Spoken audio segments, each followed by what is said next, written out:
Japan के Hiroshima पहुंचे Zelensky.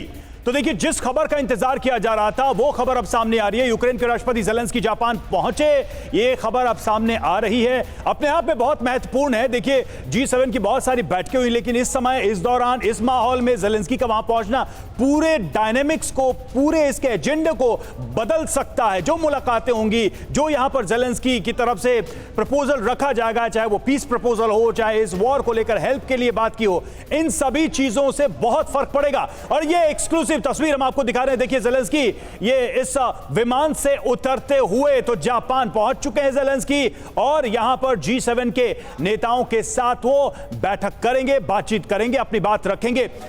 निश्चित तौर पर रूस की नजर होगी अब G7 पर। राहुल सर, अब यही तो वो तस्वीर है जिसको लेकर कई तरह के सवाल हैं। अब वो तस्वीर सामने आ गई, ज़ेलेंस्की आ गए। पुतिन क्या सोच रहे होंगे इस वक्त, उनके दिमाग में क्या चल रहा होगा G7 के लोगों को, G7 के मेंबर्स और कंट्रीज को लेकर?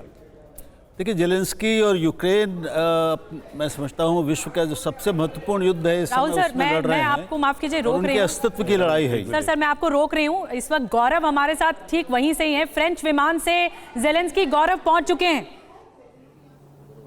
गौरव, ज़ेलेंस्की पहुंच चुके हैं। बिल्कुल बिल्कुल। देखिए, अभी की जो सबसे बड़ी खबर है वो यही है निधि की ज़ेलेंस्की पहुंच चुके हैं हिरोशिमा में G7 समिट को अटेंड करने के लिए। और उनकी एक तस्वीर जो मैंने आपको दिखाई थी अभी, जो अभी हमने अपने दर्शकों को दिखाई प्लेन से उतरते हुए, मैं अपने कैमरा सहयोगी वीरेंद्र मौर्य से कहूंगा ये तस्वीर आपको दिखाएं। ये देखिए, ये एक और तस्वीर आई है जो यहाँ पर आप देख सकते हैं ज़ेलेंस्की के पहुंचने की। ये तस्वीर ये आप देख रहे हैं, ये ज़ेलेंस्की हैं। इसको मैं थोड़ा और छोटा करता हूं। ये देखिए, ज़ेलेंस्की अराइव्स इन हिरोशिमा, जो हमें इस वक्त खबर दी जा रही है, ये ज़ेलेंस्की पहुंच चुके हैं। अब जो बात रवि कर रहे थे, वाकई ज़ेलेंस्की के पहुंचने के बाद अब इस G7 समिट के पूरे डायनामिक्स चेंज होते हैं। ज़ेलेंस्की के यहां पहुंचने के बाद अब इस G7 समिट में रूस और यूक्रेन का मुद्दा सबसे ज्यादा छाया रहेगा। और देखना यह है कि इस जो ये मुद्दा छाया रहेगा, इसमें बात सॉल्यूशन की होगी या इसमें बात और इस युद्ध को आगे बढ़ाने की होगी, क्योंकि जापान लगातार बात कर रहा है। एक बड़ा स्ट्रेट सवाल मैं आपसे पूछना चाह रहा था। हिरोशिमा में जिसके अपनी खुद की एक सिंबॉलिक वैल्यू है, वहां बहुत स्ट्रेट क्वेश्चन एक पूछना चाह रहा था, क्या ज़ेलेंस्की G7 के सभी मेंबर्स के लिए इक्वली टचेबल हैं या कुछ के लिए अनटचेबल रहेंगे इस माहौल में, इस दौर में?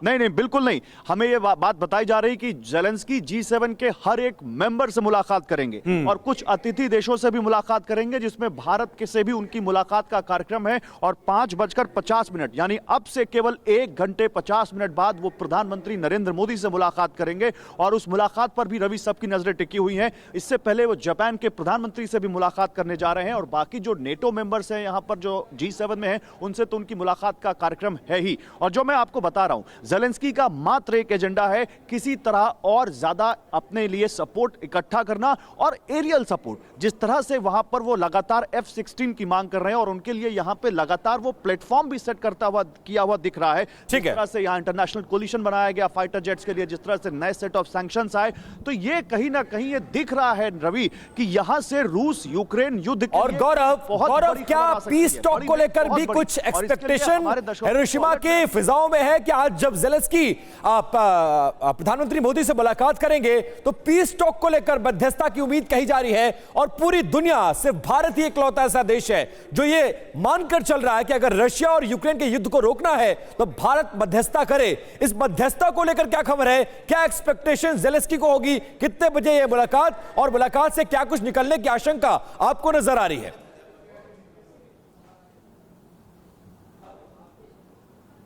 देखिए, एक बात तय है, जापान और इंडिया यही दो ऐसे देश हैं जो लगातार शांति की बात कर रहे हैं। दूसरे देशों ने शांति की बात की है, लेकिन वो उतनी मजबूती से नहीं की जितनी मजबूती से भारत और जापान ने की है।